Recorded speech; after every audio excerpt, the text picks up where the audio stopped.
The Carleton College Convocation program is a weekly lecture series that brings fresh insights and perspectives from experts in a variety of fields. The program has a rich history dating back several decades. The selected Convocation speakers assist the liberal arts mission of centering thoughtful conversations within education and beyond.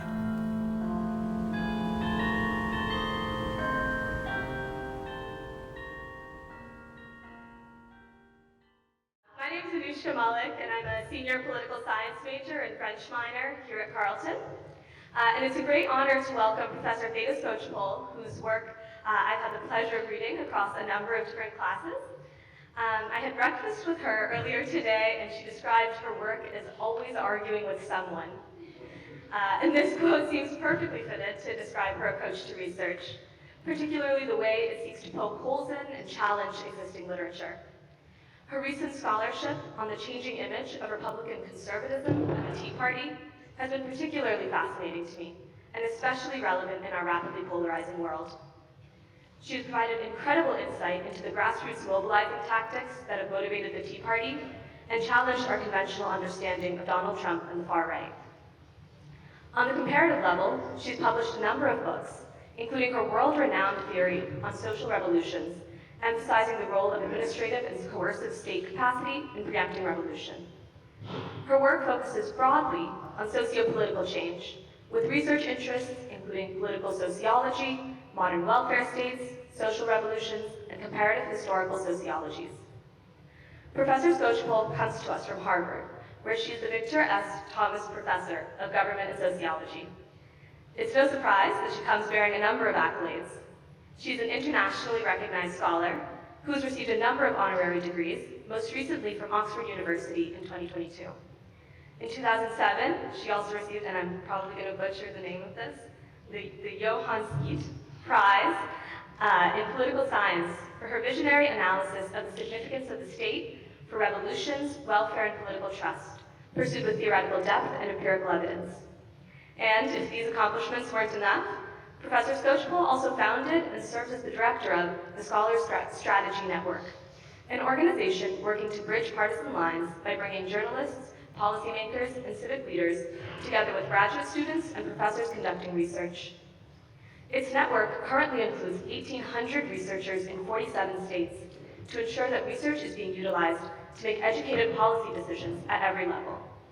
And as a Boston native myself, I'm proud to say that she's a big Patriots fan. So please join me in welcoming Theda Skocpol to Carleton College.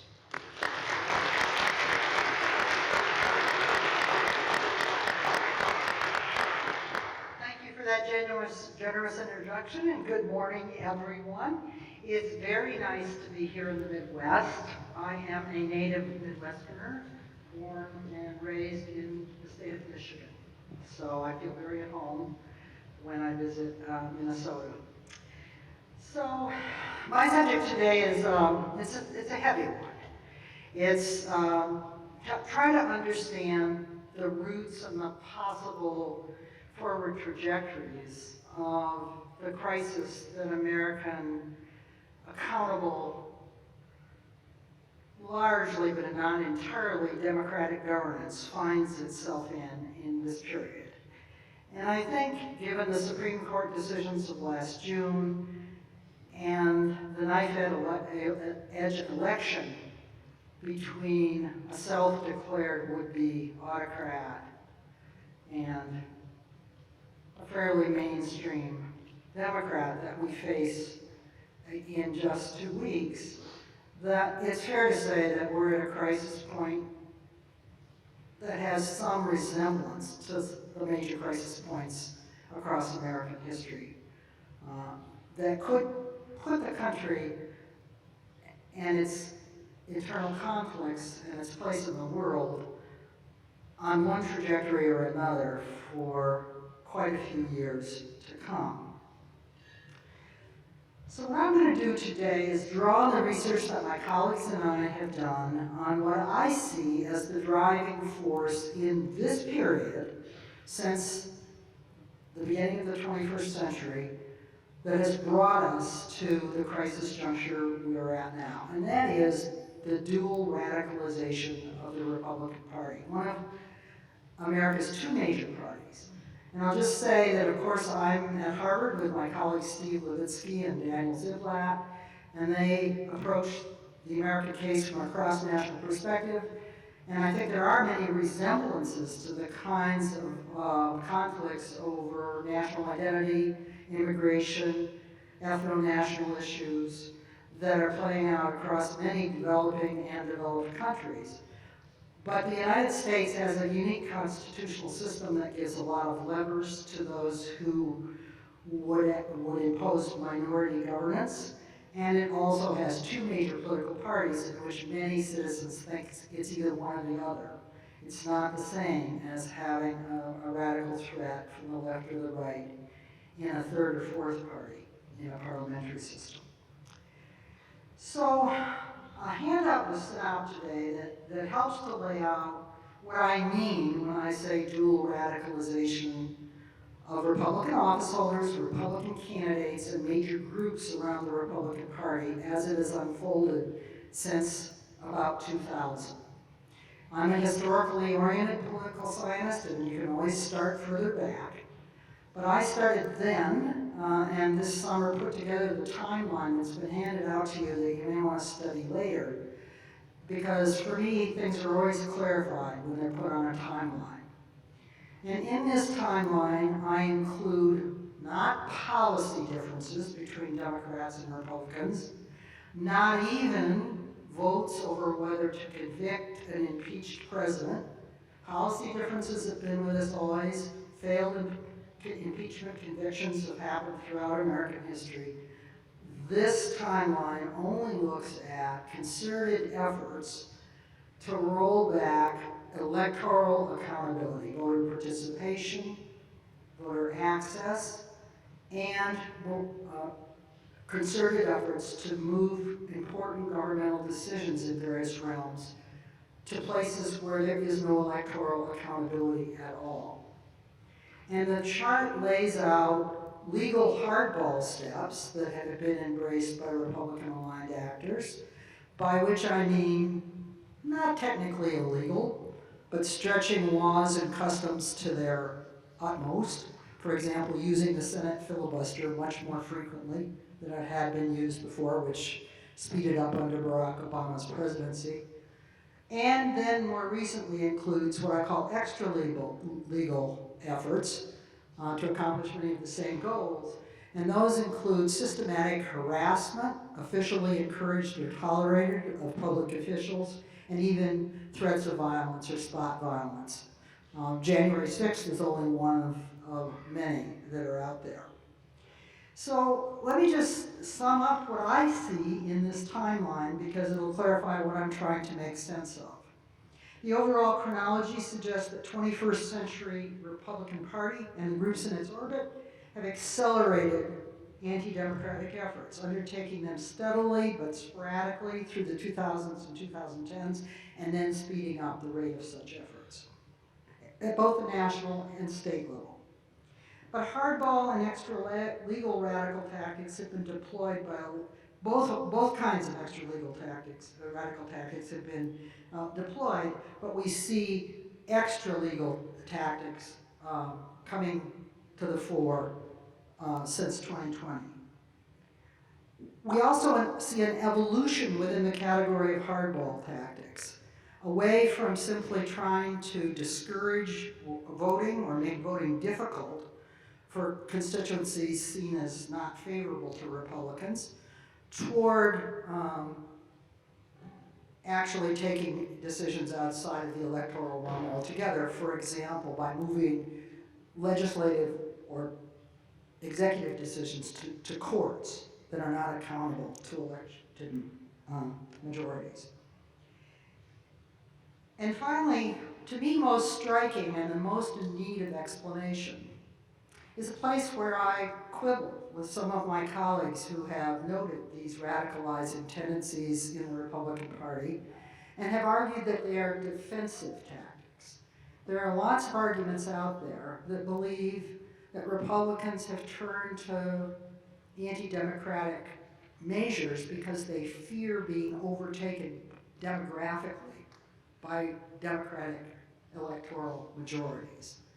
I'm not so sure about those Democratic electoral majorities, but also if you look at the timeline and consider the period since 2000, the fact of the matter is Republicans have been in control of the presidency, the House of Representatives, significant chunks of that time, not to mention most state legislatures, significant parts of that time, and de facto have controlled the Senate through the Senate filibuster almost all the time. So they're doing pretty well just with ordinary legal hardball. Why has there been a turn more recently to violent threats and an attempt apparently to grab total control without having to bother with competitive elections in the future? Now, I'm not going to answer that today, but I am going to say that there's reason to believe that the radicalization that's unfolding here is relatively unprecedented and could change the nature of American politics and society in more fundamental ways than simply stretching the rules of the game.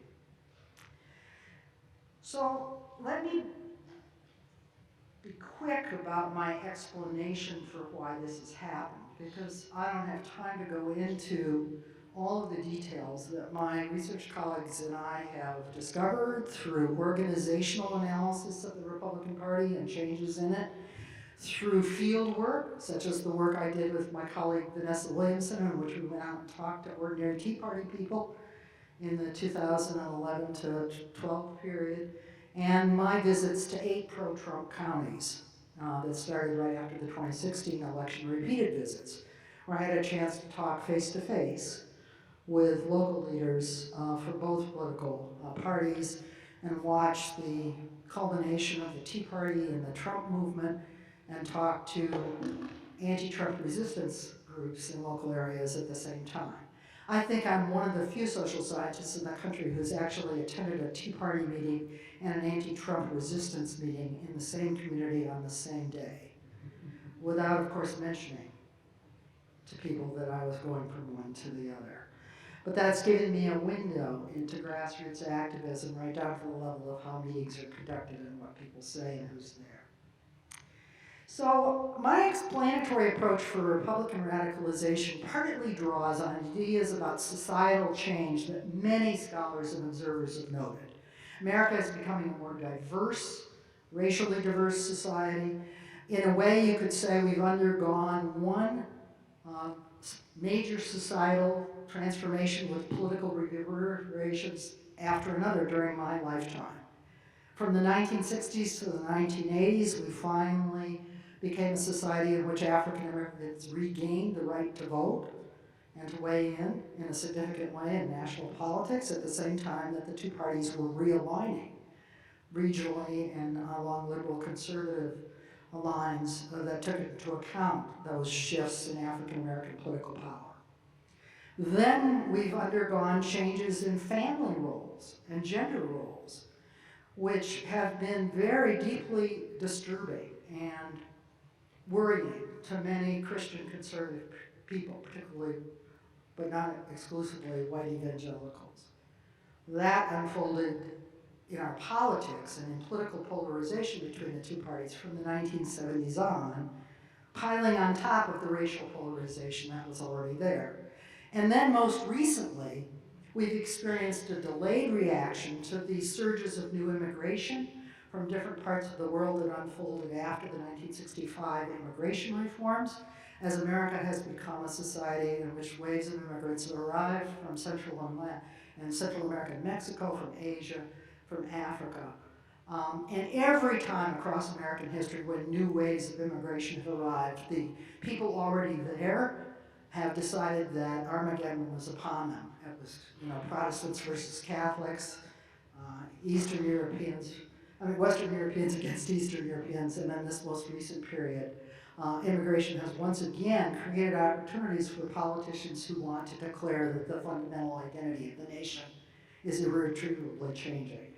And I do believe that the piling on top of one another of these three waves of sociocultural polarization between dividing the two parties has created a situation in which we now have large numbers of people in both partisan camps who believe that America as they know it is coming to an end if the other side wins. But of course, my work is much more institutional and organizationally focused. I don't believe that simply what ordinary people are worried about or what they tell pollsters or how they vote is enough to determine political outcomes.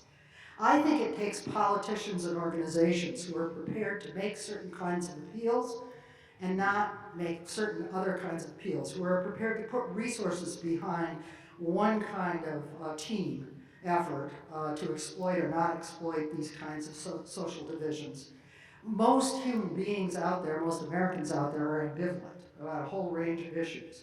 They take their cues in many ways from power holders and particularly from politicians who are prepared to exacerbate fundamental societal divides and ethno-racial tensions and generational tensions. So I'm much more interested in the changing organizational configurations around the two major political parties that have unfolded in such a way over the last 25 years that the Republican Party is now, it's not just not your grandfather's party, it's not John McCain's party, it's not Richard Nixon's party, it's not Mitt Romney's party. It's a fundamentally transformed set of messages that I would describe as ethno-nationalist and would-be authoritarian. So how is that happening? Let me just say that it happened in waves. The first wave was from above, outside the Republican Party. The second wave was from below. And the third wave was the Trump synthesis that put all this together under his first presidential campaign and presidency.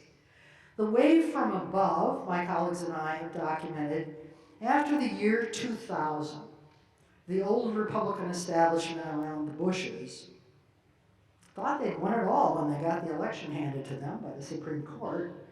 But then they proceeded to do things that really left a lot of America's right-wing plutocrats very unhappy. They expanded Medicare, they invaded Iraq, and the Koch brothers, David and Charles, took a step that hadn't been taken before. They set up a parallel political party outside the Republican Party on the right, centered in the Federated Organization of Americans for Prosperity and a lot of the think tanks and mobilizing groups, and proceeded to sponsor, pressure Republican candidates and Republican office holders to follow a very pure anti-government free market agenda. That agenda involved huge tax cuts, regulatory eviscerations, destroying public sector unions, which they saw and they said they saw as a particular competitor, and downplaying racial, ethnic, and gender and immigration issues because the rich people differed on those. They succeeded in raising enough resources to overtake Republican Party organizations by the 2010s, and they succeeded in persuading most Republican office holders to go along with their agendas. There was only one little problem. Those agendas were unpopular with the American people as a whole, and they were also unpopular with most grassroots Republicans. Most grassroots conservative Republicans were much more concerned about rolling back or preventing abortion access, gay rights, very fearful about immigration. When Vanessa and I interviewed grassroots Tea Partiers all over the country, we discovered that whether they knew any immigrants or not, they were scared out of their minds by immigration. Of course, they were watching Fox News all the time at the time. In any event, they were unhappy with the Republican establishment. Many of them had not even heard of the Koch network, and if they had, they didn't like it. And so when Barack Obama was elected president with Democrats in both houses of Congress, the Tea Party erupted, and there were elite elements in the Tea Party that tried to claim it was about fiscal conservatism and cutting Social Security and Medicare. Ha! Everybody at the grassroots was on Social Security and Medicare and veterans benefits. So the last thing they wanted was cuts in those because they believed, as most Americans do, that Americans have earned those benefits.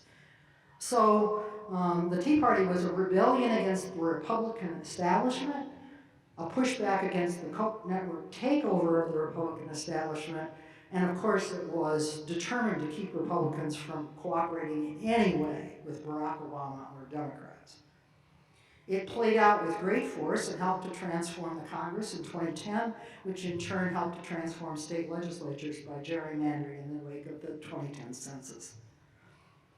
At the time that the Tea Party erupted, Vanessa Williamson and I were doing interviews at Grassroots, and I remember vividly interviewing one older lady she's a Methodist like I am, lovely person in many ways, with a button on her lapel saying, "Don't worry, God's in charge."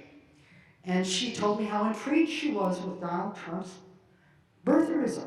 He had just come out to challenge, in the 2011-2012 cycle, to challenge Barack Obama's birth certificate, and it was clear to me she would have been voting for him, Trump, if he had run in 2012. So we know by the time we get to the failure of immigration compromise in 2014, the House of Representatives is transformed by Tea Partyism from the bottom up, and by the time we get to the 2015-2016 presidential election, those Tea Partiers who are still with us, and they were older, not necessarily still meeting in their weekly or monthly, but still there. They were particularly hardcore in support of Donald Trump's anti-immigration appeal with which he launched his presidential bid. His presidential bid itself in 2015-2016 was often portrayed in the mainstream media as a lone wolf operation that won by chance. That's just not true, because if not Donald Trump himself, then people around him knit together a series of networks of people that are interacting with one another in non-metropolitan America, that are worried, frightened, terrified by changes in the ethnic and generational composition of the population, that are resentful of the ways in which non-metropolitan communities have been allowed to disintegrate, and they actually have been in this country. I'm talking about Christian right networks, where people really imbibe their political messages, their sense of what a good citizen is and does in their churches and in their Wednesday prayer meetings. I'm talking about gun clubs, which in many cases have replaced union halls as the spots where the guys hang out and socialize with one another. Now that the unions are no longer a local presence throughout the Rust Belt. And, of course, white police officers. And one of my colleagues and I actually got a database of where white police officers' fraternal lodges are and showed that they created a statistically significant bump for Trump compared to Romney. Romney had not been endorsed by the Fraternal Order of Police, but Trump was. And Trump champions white police in an era where white police are very upset, and some black police too, at the Black Lives Matter challenges to their practices. So Trump won the White House with those well-networked, freaked out of their minds, if I could use a technical term, angry, anti-liberal constituencies well placed in the American Electoral College. We do not live in a system where all of us matter in the election. It's down to 5 to 7 states, right? We're all spending our time wondering about Wisconsin, Michigan, Pennsylvania, Arizona, Nevada, Georgia, and I'd say North Carolina. So they're well placed in those states to make a difference for the Senate, for the Electoral College, for gerrymandered state legislatures. Trump arrived in the White House with a Republican Party that had been hollowed out and transformed from above by the Koch network, from below by ethno-nationalist networks and rebels. And he proceeded to put them together in a synthesis. From the White House, he divvied out some parts of the federal government to the Koch people, environment, taxes, delivered a huge tax cut that left Charles Koch beaming in 2017 after he had refused to endorse Trump in 2016. But the Justice Department, Homeland Security, immigration policy, and policing policy were put in the hands of ethno-national popular networks that Trump continued to cultivate. And on top of that, he piled what I call a call and response system through his Twitter feed, in which tens of thousands, many every day, messages were sent out to his followers on Twitter, designed to keep them angry, afraid, hating liberals, and hating Republicans who didn't go along with what he wanted to do. And that call and response system was very effective in organizing the kind of anonymous harassment that I would argue frightens American elites very, very effectively. It has frightened many Republican office holders and election officials, state and county level, into going along with or quitting because they don't know where the threats are coming from. But it has also frightened many liberal elites into pulling their punches, pulling back. And why is that? I asked myself that when I was thinking about this summer, and I decided American elites are used to, in the past, being able to control their reputations. Americans are ambitious. They're careerists. They want to build businesses and professional careers. And to do that, you have to control your public reputation. And usually in the past, that's been done by working with our peers. I mean, professors worry about what other professors think about them. Young professors who don't have tenure really worry about that. But young lawyers, media people, the dynamics are different in each sphere, but the reputational control in the sense that you have control over that is important. Well, the call and response system through the presidency could arouse unnamed people to send threats and raise the possibility of reputational destruction or career derailment. So it worked. It helped to purge non-Trump Republicans from the Republican Party over time. Most of the state parties have been taken over, not all, by Trumpers by now. And it has caused plenty of liberal elites to pull back into what they think of as safe both sidesism. There's nothing safe about it, but they think so. So that brings us to the present, and I want to talk now briefly about what comes next. I didn't come to this lecture today prepared to say how things are going to turn out in an election that's going to be the beginning of the end, but not the end, on November 5th. I have no idea what's going to happen. I think it is pretty alarming about the state of politics and social and cultural life in this country that we are on the knife edge between paths that are so divergent going forward. But let me just talk about what may happen under different scenarios. We have to understand that Democrats and center-leftists and independents who believe in democratic and constitutional institutions were in many ways caught unawares by the radicalization of the Republican Party up until 2016.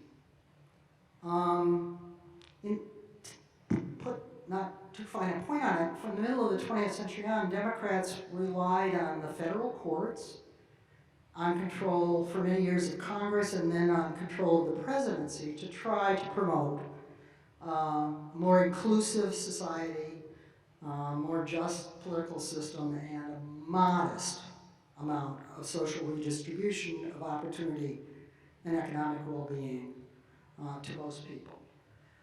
But by now those tools are no longer available, and that process started to dawn on Democrats, I would argue, when Trump won the 2016 election. And the changes that started after that on the center left in American politics were driven not by the party itself, which was frozen out of Washington, but by hundreds of female-led grassroots volunteer resistance groups, which were the center-left equivalent of what unfolded in the Tea Party after Barack Obama was elected in 2008. By 2018, many of those women were running for office or supporting those who did, helped to take the House, limit other changes, rebuild local and state power in many places. They were sidelined to some degree by COVID because we're talking about older white and black women who had to stay home, but still were very important in transforming Democratic parties in key states from the bottom up. And we now are in an election where 6 of the 7 swing states have election authorities and governors who are either moderate Republicans or are Democrats who are probably going to ensure a relatively fair count. So it's not that nothing has been accomplished here, but it might be too little too late to prevent either a Donald Trump victory backed by organized forces prepared to carry out a ruthless ethno-nationalist program starting the first day, or a Donald Trump plus congressional sweep by such MAGA forces. So if that happens, there's been a lot of analysis that suggests that there will be resemblances to what happened in Hungary with the rise of Orban and his transformation of the Fidesz party. And that is, first you transform one party, then you stretch the rules of the game and the political system, the constitutional and legislative rules, to disempower your potential future electoral opponents and to impose an ethno-nationalist program from above. I do think that the federal government's powers in the United States are sufficient on paper, particularly backed by what is essentially a MAGA majority on the Supreme Court, to make that possible. I think a great deal will happen to disarrange, destroy, and redeploy the federal government. But America is not Hungary. So this is the more hopeful note that I want to end on. The US system is a federalized political system. I have 2 colleagues, Eric Schickler and Paul Pearson, who believe that politics is purely national on both sides now. I disagree with that. I think that there are plenty of state-level governors and legislators and civic forces in both blue and purple states that will not go easily along with an effort to deploy federal power for authoritarian purposes. They'll put up a fight. And many civic groups in states like Minnesota, Massachusetts, New York, California, Michigan, Maine, New Mexico, Washington State, Oregon, I could go on, will foot drag and push back as well. I don't know whether liberals will be smart enough to figure out that sending thousands of people into the street to be mowed down or arrested is not a wise tactic. I do not know whether liberals will realize that mounting lawsuits that wend their way for 3 years toward death in the Supreme Court is probably not the way to go. Think about the 14th Amendment case. But I have a feeling that we'll see the building of ties across the pro-small d democratic states that will resist. And the MAGA program is self-contradictory on the face of it. You can't hand out massive tax cuts to right-wing millionaires and billionaires and Elon Musk. You can't destroy federal agencies and use the federal government at the same time to impose an authoritarian cultural and gender program on unwilling people who live in states that are among the most economically productive and dynamic in the country. Will it be pleasant? No, it won't be. But I hope to live long enough to see things work their way out.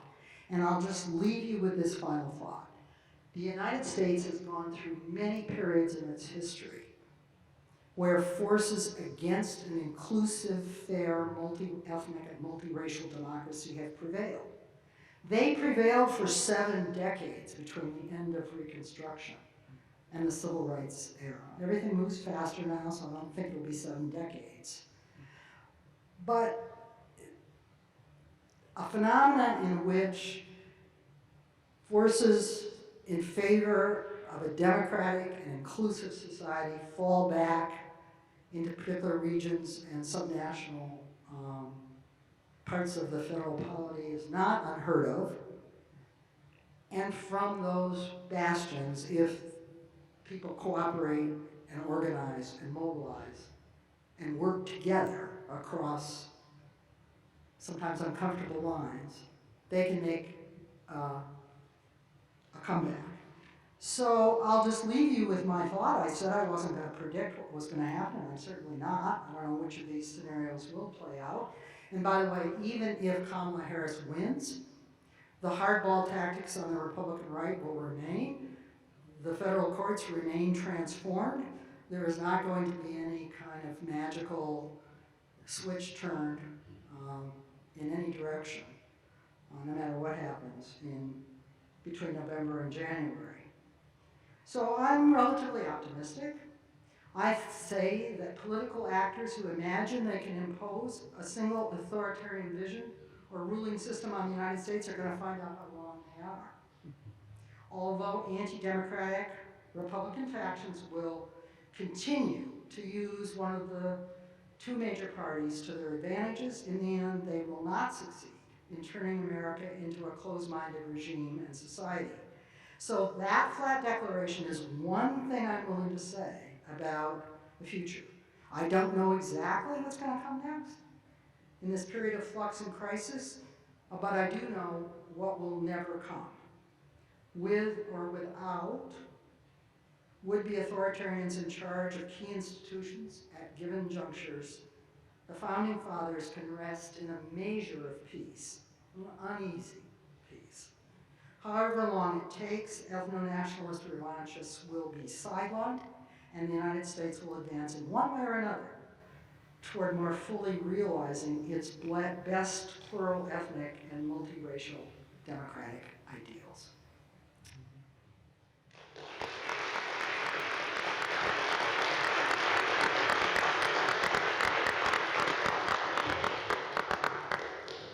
Thank you very much, Theda, for that sobering discussion.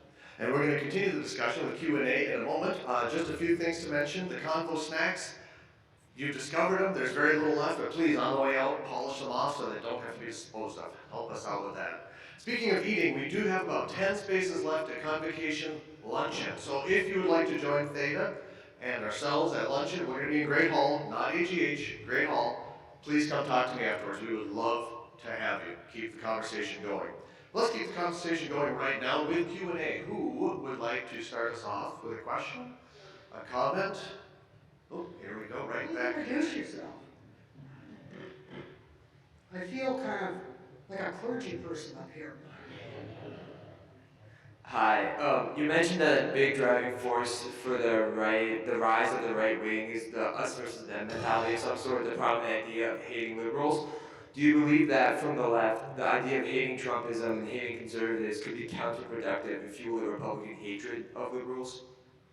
I don't believe that most people in the broader coalition that's being put together around the Democratic Party for this election hate Trump supporters.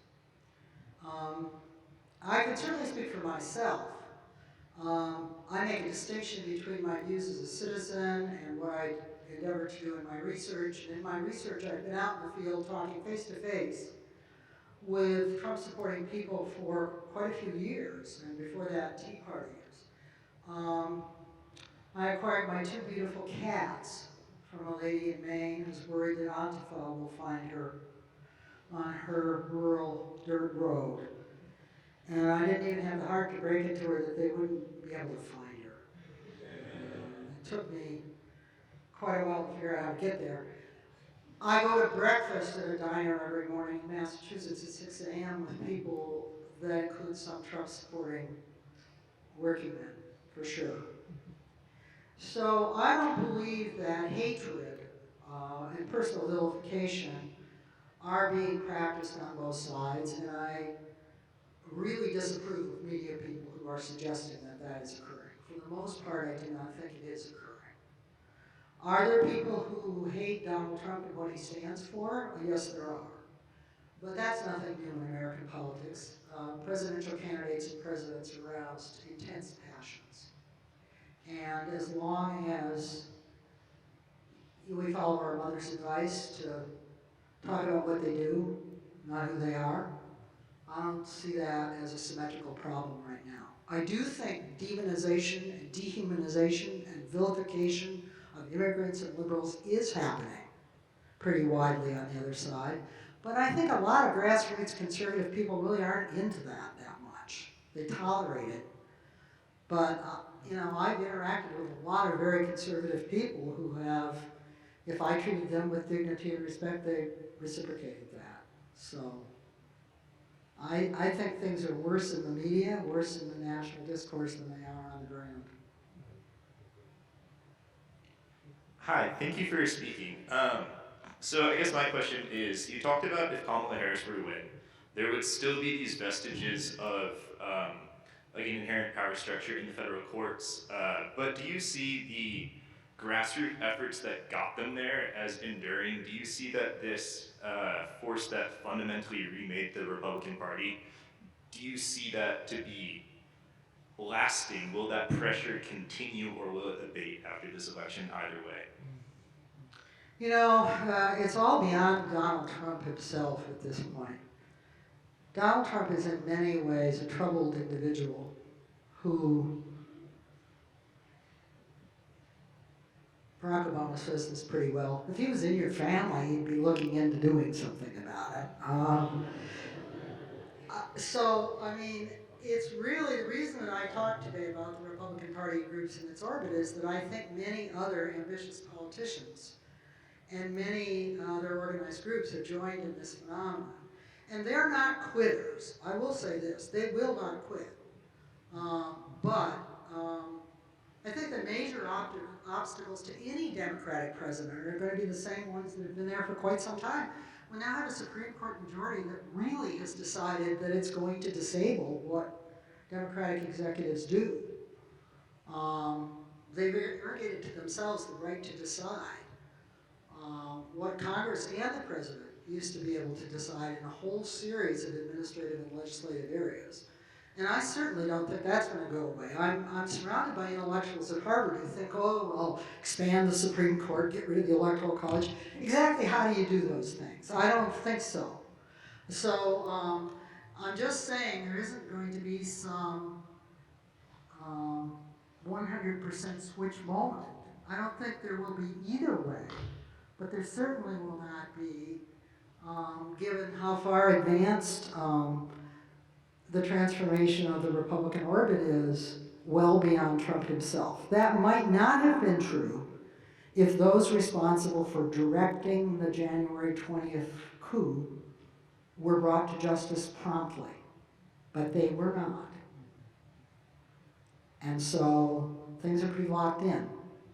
I think there'll be struggle in the Republican Party. There certainly are Republicans who don't like this stuff, but it's not going to be easy for them to take back either the organization or the agenda, particularly since some of the things Trump stands for are popular.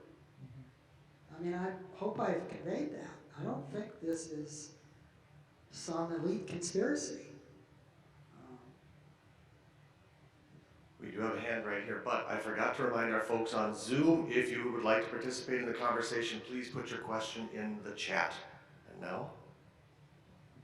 Hello, thank you for your speech. My question was, did you think that events like 9/11 or like our invasion of Iraq and Afghanistan contributed to the ethno-racial tensions, as well as just immigration, and like led to things like Trump's ban on his ban and stuff like that? Yes, I do, and I haven't brought the international dimension into this because I already had too much to say already. But America's shifting place in the world, acts that could be called imperial overreach, definitely have contributed. And in the Tea Party work that we did around 2011 2011, we found that the most intense hatred of foreigners was directed at Muslims. And of course, that was a direct reverberation of the fear and anger aroused by the events of 2001. Thank you for coming. I really enjoyed your talk. I was wondering, based on your research in the Tea Party and radicalization in the Republican Party, what are your thoughts about what happens to that party after Trump? Do you think that he's a essential part of the movement and radicalization now, or do you think it will change or take a different form after? Well, I think that it's already gone beyond him personally, but he's personally very important in this election. Because I forgot to mention that a lot of this now has moved into what some scholars call a Christian nationalist fusion. By the way, I was raised a Methodist and I went to Sunday school, and there's nothing Christian about Christian nationalism. In fact, there's new research that shows that many people now call themselves Christian nationalists who aren't even Christians. So it's a political label. It fuses a sense of America as supposedly always a Christian nation. The founding fathers supposedly as Christian nationalists, which is, it's malarkey, to use a Bidenism. It fuses that with a sort of angst about very real religious and ethnic changes that are occurring in the current period. And the fascinating piece by Kay Cobbins in The Atlantic, he analyzed the opening prayers at Trump rallies. If you go back to 2016, the opening prayers were kind of exaggerated version of what ministers, priests, rabbis, others say at the beginning of political rallies, which is, God, bless this man or woman as an instrument of your will, imperfect as they are. I mean, the original evangelical white Christian story about Trump was, well, we'll hold our nose and vote for the guy because abortion and because God uses imperfect instruments. Well, of course God uses imperfect instruments. I mean, what other instruments are there for God to use? But now things have evolved, and the prayers are presenting Trump as a holy figure in his own right, as a kind of an avenging angel sent by God to strike down evil liberals. That's the American version of fascism. That's the moral story that goes with demonizing your political opponents and declaring open season on them. And so that's a terrifying turn, and I think that's not going to dissipate right away. It makes all the difference whether Trump wins this time or not in how fully institutionalized this becomes in the Republican Party and in American government. If he loses, it will open a period of contention in the Republican Party. But that period will not be over for quite a while because we have, by the way, a lot of people from my university, Ivy Leaguers, who are Trumpers. There's Elise Stefanik and Tom Cotton. And these are people who know better. J.D. Vance, he's from Yale. They know better. They know they're spewing lies, but they're doing it for ambitious reasons, and if it works, they'll keep doing it. So, in that sense, this election is very important, how entrenched this becomes. But it's not just Trump. It's not just Trump. Yeah, I just want to follow on to that question.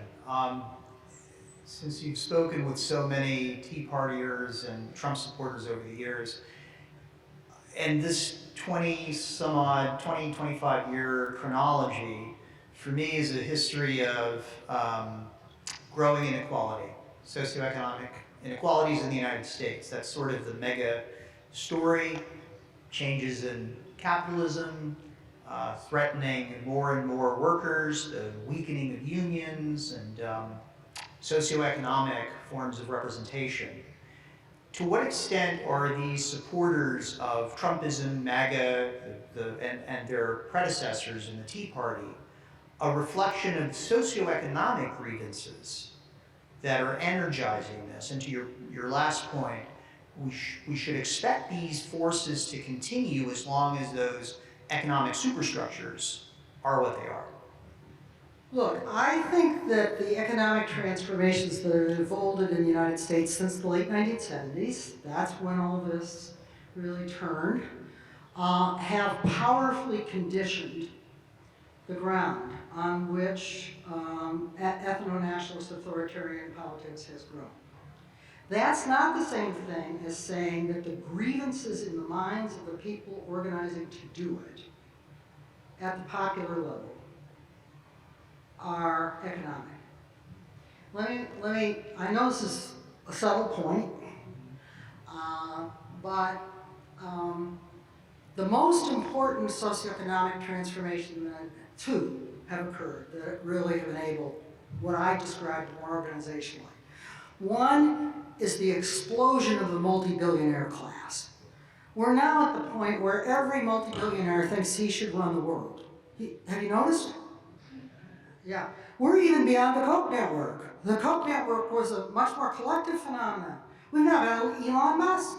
Elon Musk is trying to buy the federal government and turn it into a patronage machine for himself. I didn't mention how much of this is about patronage. This is about, and it's not that different from what we've seen throughout world history. When autocrats take over, they hand out the goodies to their families, their friends, their buddies. They punish the economic elites that don't go along with them and reward those that do.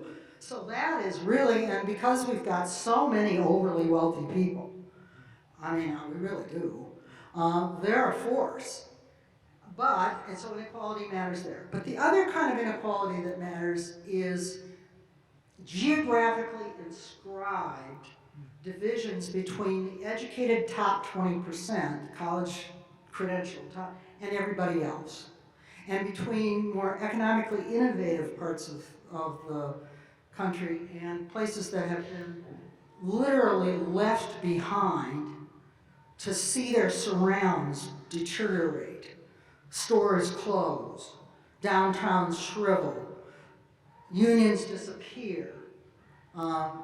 That is the unfolding of the hollowing out of union jobs, of well-paid union jobs, of industries.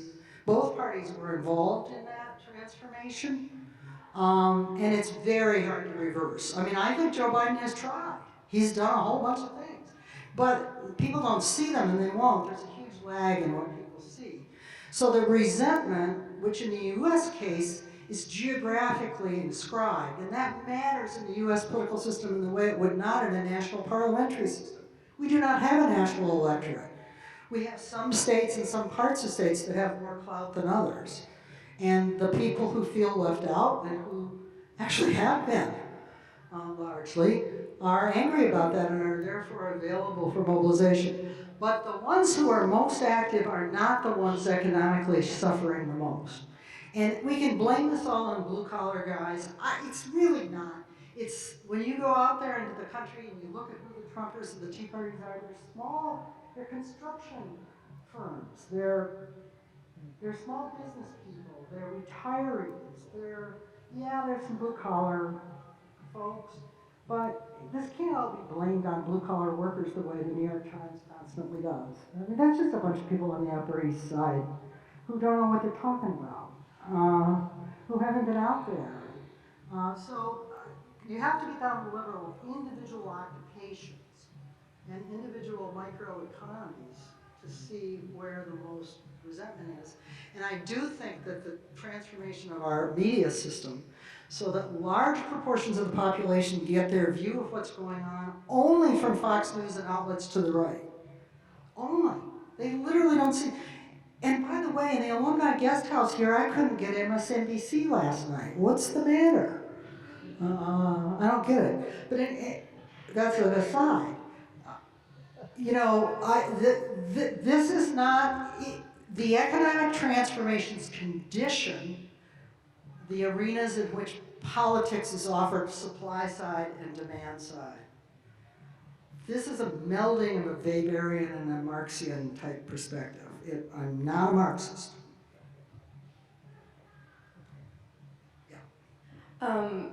Similarly, I was actually going to ask you about media. It seems like right-wing media has shifted, namely in the sense that, like, with the creation of generative AI, people can create things and instead of claiming accountability for when they're false or things like that, claim that it presents a bigger truth. Like Kamala Harris hitting a storm victim AI-generated image may not be true, but it feels true to me. And that is shared among that multi-billion-dollar group, shared on platforms given to blue-collar phones. Are you seeing an impact in that kind of like user-generated media outlet in conservative grassroots campaigns, or is it just those I don't study consolidated this, chambers? but I'm sure it's reinforcing some of this. You know, I do have to say that the transformed media environment has, and the ideas about truth are society-wide. I mean, I know I'm going to get in trouble for saying this, but even on the university and college campuses, I mean, I never thought this would escape certain seminars, but it has. The idea that it's not literally true or empirically true, but it feels true, okay. I'm completely against that. And I realize that, you know, I sound old, and I am. I think there's a pretty big difference between what's empirically true and empirically observable and what we wish were true. But that transformation has collapsed, and the internet has furthered that process, but so have various intellectual tendencies that in some ways can be considered progressive, but I mean, that we talk about people's feelings all the time rather than, you know, what's real. So then you can have J.D. Vance standing up there and saying, well, maybe they weren't really eating, you know, cats and dogs in Springfield, but it gets at a larger truth and it got your attention. Is J.D. Vance a product of MAGA Tea Partyism? No, he's not. He's a product of Yale.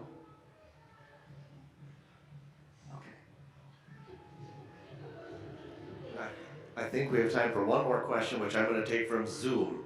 And it says, are there international examples we might follow of how to step back from fascism and decrease the percentage of the population that is persuaded by that ideology?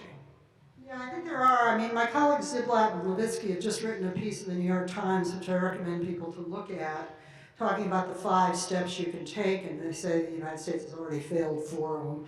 But they go through, and they do point to Poland, which Poland is a country that stepped back from a move toward ethno. Now, the problem is, it's easier in a parliamentary system to, first of all, if there's an economic failure, let's say Trump and MAGA are elected, and they carry through these cockamamie ideas about tariffs and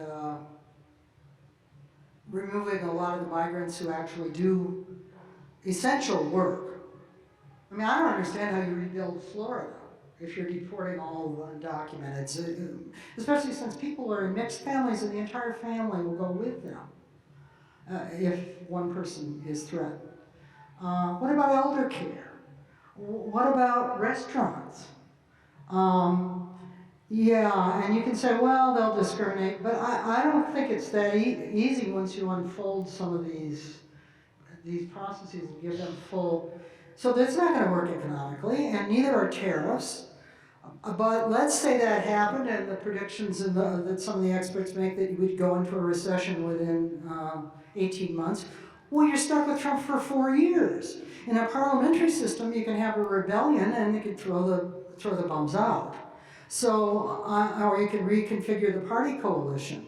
So I do think that the U.S. is more vulnerable to some rigidities here if it gets set on a particular path. But the answer is always that people have to work together, that they have to recognize that not going along, if you do it collectively, is a powerful force, that you can't undo a democracy and a civil liberties society overnight, and I don't believe you can in the United States at all, because Americans are really uppity people.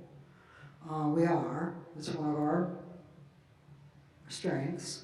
So, I mean, there are ways that this can be either rolled back or stopped.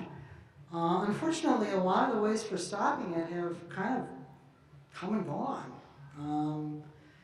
And sometimes I worry that 2016 was the turning point and that it's all too late. But I said differently, and so I don't really think so in the long run. I want to leave you with one thought about immigration. In my field work, one of the counties I visited was not too far from here in western Wisconsin. And it was a very Trump county after 2016.